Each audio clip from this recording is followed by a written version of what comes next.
recently on this Colon podcast show, we decided to get interesting individuals to share their passions. And today in this episode, we are lucky enough to get a special guest. So she's currently studying in the University of Waterloo, and she's doing a PhD in public health and gerontology. So today we're going to hear the story of Madara. Hi, welcome to the show.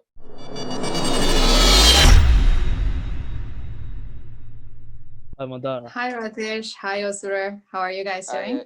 It's a pleasure. It's a privilege to. It's a pleasure. It's a privilege to have you. So today we're going to hear her story, how she went from a PhD candidate, studying a PhD, and also she happens to be an actress.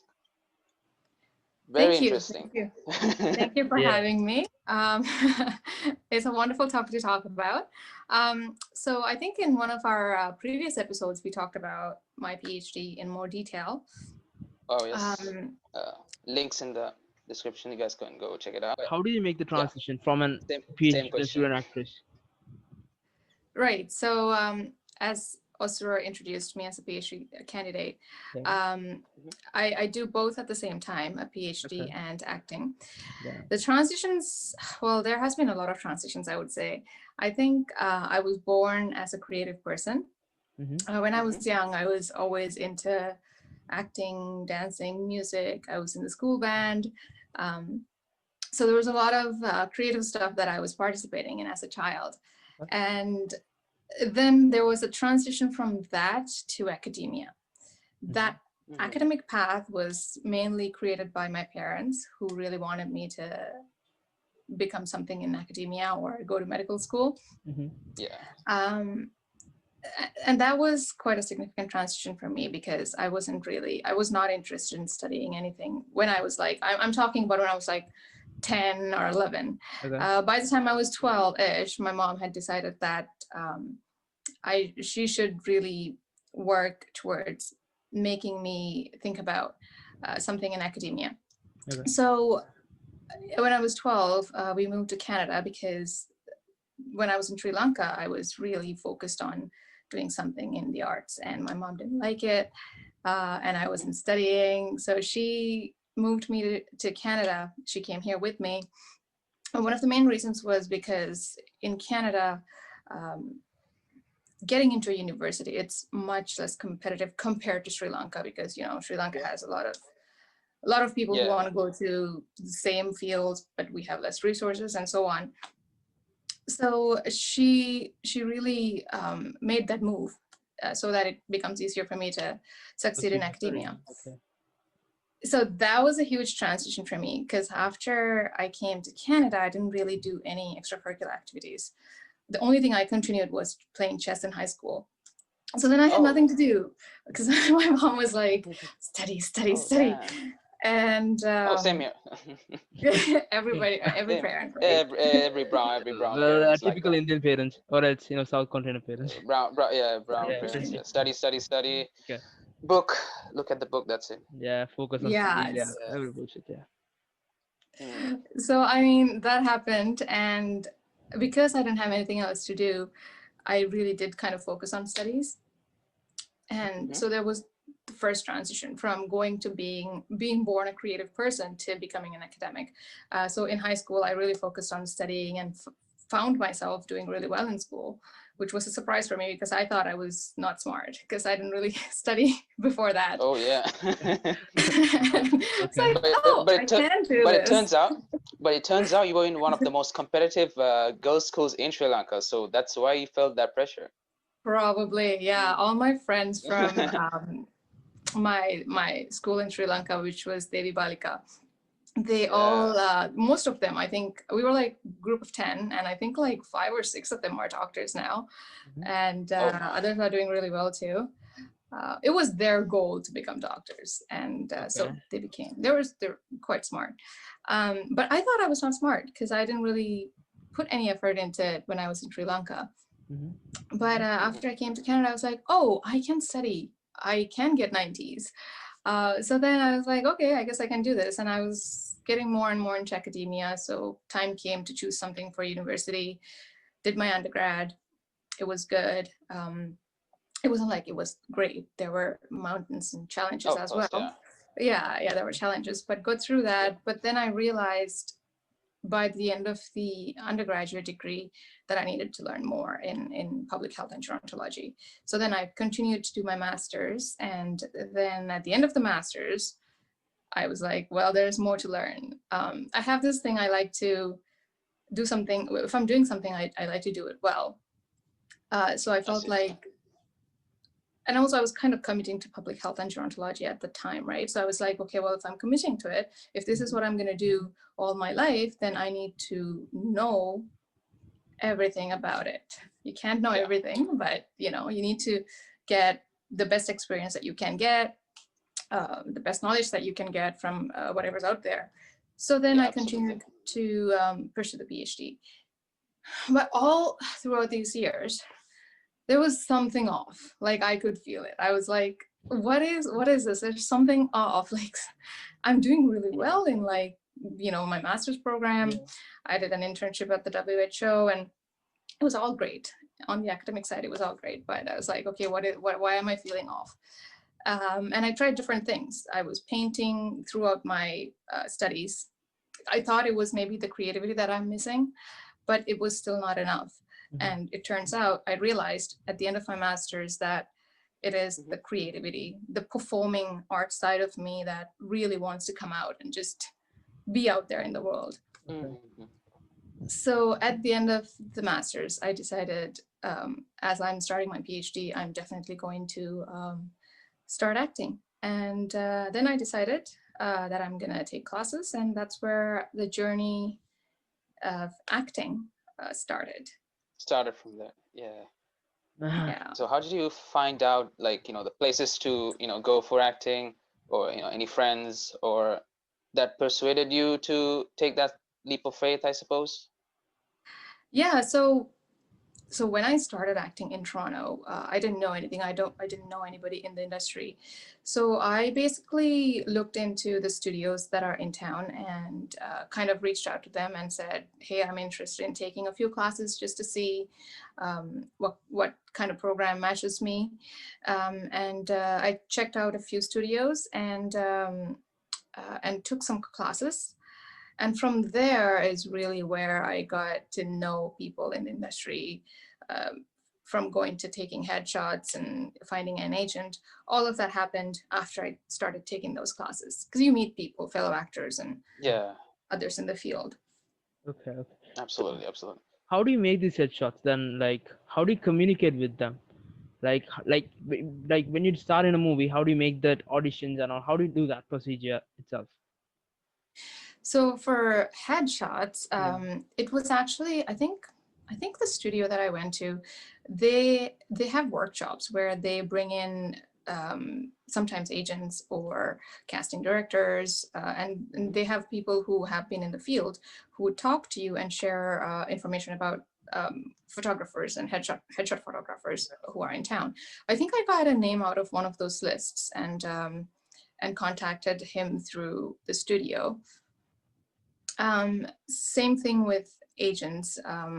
They have workshops and you get introduced to them and you kind of make a link there and you continue the conversation. When it comes to auditions, it's really the agents who see the auditions, because it's not posted publicly. Not all of them. There are open calls sometimes, but most of the time it's the agents who get those calls. And so when you have an agent, they will submit you for what they think is it's good for you, or like what you match. All right. So it's the agent that does most of the matchmaking, I suppose, and getting the roles. Getting the role, I think it's the actor. You gotta act. It's the actor. It's that audition, but agent finds you. So what roles do you prefer? Like, I see. Source of roles? What source of roles? Yeah. Well, I would say this is still the start of my acting career. Okay. I would love to explore all kinds of roles. Every role has its own challenges, and I really like playing different kinds of roles. So I would like to. So if you guys want to hear an in-depth story as becoming an actress, we're going I think we have time for a few more questions, so that's just a PSA. um, Another thing I wanted to ask was the classes itself. So they're really expensive, right? Especially in Toronto. And Yes, I would say yes and no. I mean, there's a price range. There's definitely an expensive range as well. It depends on who you're training with. So there are some instructors who offer like class by class basis mentorship, and some are offering like 4-month acting courses, which tend to be more expensive. But you can also have like a private coach who you pay, I don't know, like $100 an hour or something. Yeah, some I've met people who coach for like $60 an hour. They would coach you for an audition. Okay. So it really varies. Yeah, 60, 80, 100. Okay, so you have been working in the entertainment industry, right? You have been working in it. And how was the industry itself? How was the environment of it? And yeah. Most of my experience is fun, I would say. Everyone is really friendly. My personal experience of the commercials, the short films I've done, everyone is, well, when the cameras are rolling, or even before that, when you're on set, everyone's really focused on getting that done, because it's all about money. Once you set up, time is money. The longer you are, you have to pay. So everyone's very focused, and they get the work done, and I really like that. It's like go, go, go, go. There's no time wasting. It's fast. Yeah, it's fast. As actors, we do have to wait around a bit sometimes, because the crew is setting up the set and the directors are going over something, and we kind of have to wait around. But during that time, before COVID, we would hang out with other actors and have a good time. It's fun. Absolutely. Okay, so what was your reaction? What was the reaction of your parents when they find out you were pursuing acting? Oh, that's a good one. That's a good question. Okay, that's the thing. Yeah. Well, yeah. I think it was. When did I even tell them? I don't think in the beginning I told them. Okay. I was taking classes without telling them. Yeah, I was actually at Waterloo doing my PhD in the first year, and I was commuting between Toronto and Waterloo, which is, if you drive, it's like hour and a half maybe, but if you take the bus, it's 2 hours or so. And I used to take the bus back then. And I didn't tell anybody. I just took classes, but then it became really tiring, and I was like, okay, well, it would be great to have some support. And I think I don't remember exactly when I told my mom, actually. Maybe if I think about it, it'll come back to me. But somehow I ended up kind of hinting her, telling that I want to pursue acting. Well, actually, when I was 16, I told her I want to do modeling, and she shut it down. She was like, nope. And that was the end of that conversation. Sorry. Yeah. That was when I was 16. Okay. And then, so during that PhD year, when I decided, I think I told her that I want to pursue some acting, and I'm taking classes. Oh yes, I asked her to help me with the sides, because I didn't have somebody to read. I was like, hey, I'm taking acting classes. Can you please be a reader? Okay. She read for me, but later on is when we started the discussion. My mom didn't like me being part of the entertainment industry for many reasons, and I get her. It's an industry where a lot of different things happen. Some things are good, some things are bad.